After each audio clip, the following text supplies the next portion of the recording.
이번 시간에는 서강대학교 김영익 교수님을 모시고 시장 전반에 대해서 고견을 들어보는 시간을 갖도록 하겠습니다. 교수님 안녕하십니까? 예, 안녕하십니까? 예. 예.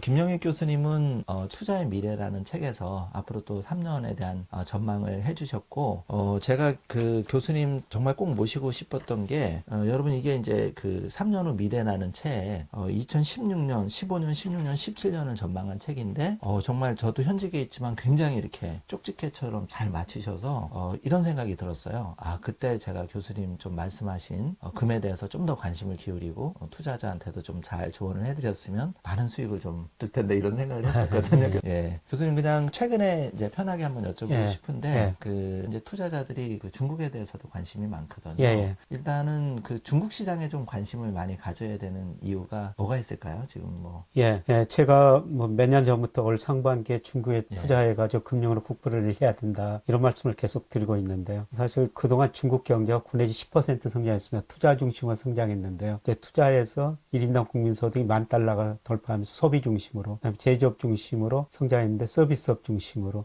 앞으로 경제 성장률이 뭐 가격 90% 잘해야 한 4, 5. 근데 질적으로 개선되고요. 그 다음에 저는 중국의 금융시장이 굉장히 빠른 속도로 확대되리라고 보고 있어요. 네. 중국이 그동안 무역 제조 강국을 했었는데 양적으로는 달성하고 지금 기술 강국 제조 2025라고 그러죠. 네. 2025년까지 핵심 소재를 자기들이 대부분 생산하겠다는 거거든요. 네. 그 다음에 이제 추구하는 게 금융강국이에요. 네. 지금 보면은 금융강국으로 가는 과정이다. 중국 최근 채권시장, 주식시장 빠른 속도로 확대되고 있거든요. 네. 증권시장이 발전이 안 됐기 때문에 중국 기업들이 돈을 빌릴 때였는데 네. 지금 은행에서도 돈 빌리지만은 주식시장, 채권시장을 통해 아주 많은 자금을 조달하고 있어요. 중국의 금융시장이 앞으로 굉장히 빠른 속도로 확대된다. 네. 이 과정에서 우리가 그동안은 사실 우리 기업들이 중국에 가가지고 기업을 해가지고 물건을 만들어 팔았는데요. 그거는 어려운 시기고 그것보다는 중국의 1등 기업이 주식을 사가지고 금융으로 국부를 늘리자. 그런 시기가 저는 지금 다가오고 있다고 생각하고 있기 때문에 네. 계속 그 중국에 관심을 갖자 이런 말씀 드립니다. 네.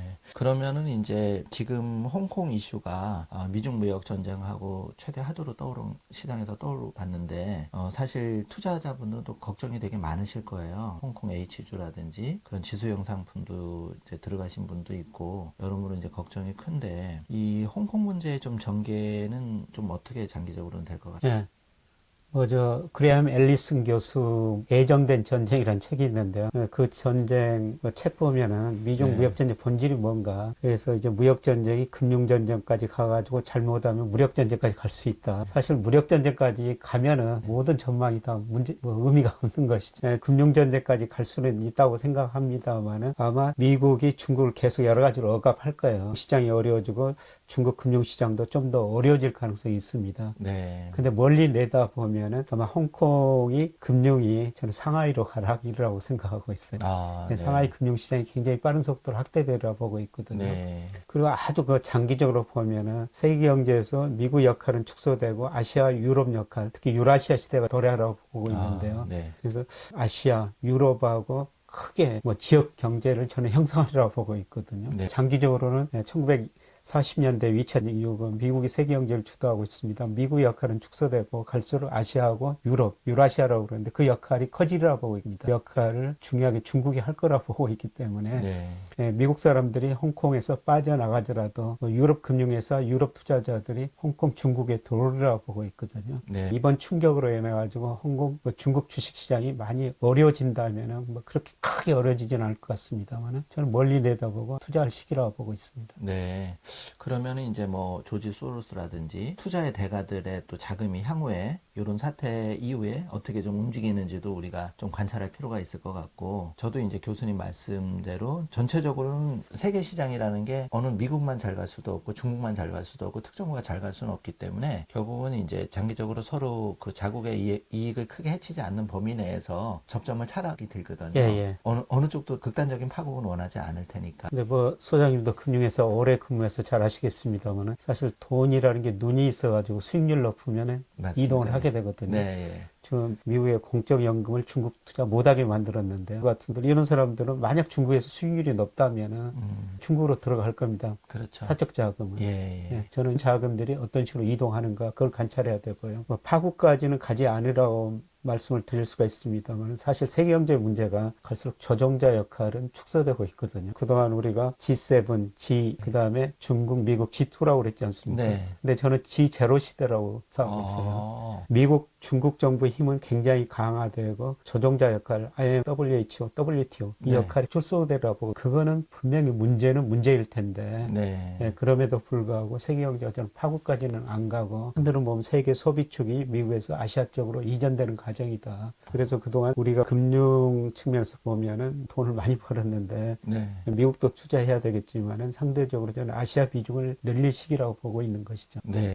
저 교수님 말씀 공감하는 게 사실 뭐 우리가 한 5년만 하더라도 굉장히 좀 중국에 투자를 많이 하자 해서 중국 관련 책들도 많이 나오고 많이 사실 그랬는데 이제 뭐 투자자들 입장에서 여기 시청하시는 분들 중에서 이제 중국을 아예 그냥 거들떠도 안 보는 분들이 몇 분 계실 거예요. 그런 이유가 이제 제대로 모르고 섣불리 투자를 하다 보니까 타이밍도 안 맞았고 그래서 사실 물렸다거나 이렇게 손해를 보신 분도 꽤 있으시거든요. 그런데 반면에 이제 뭐 슈퍼리치 고객들 중에 발 빠른 고객 중에서는 예. 중국에 투자해서 예. 50%까지 또 수익을 내신 분도 계시더라고요. 그렇게 봤을 때 이제 교수님 말씀대로 우리가 좀 자금이 어디로 가는지 돈은 돈에 눈이 있다는 말을 예. 부자들 얘기를 예. 하시거든요. 그거 제일 정확하다.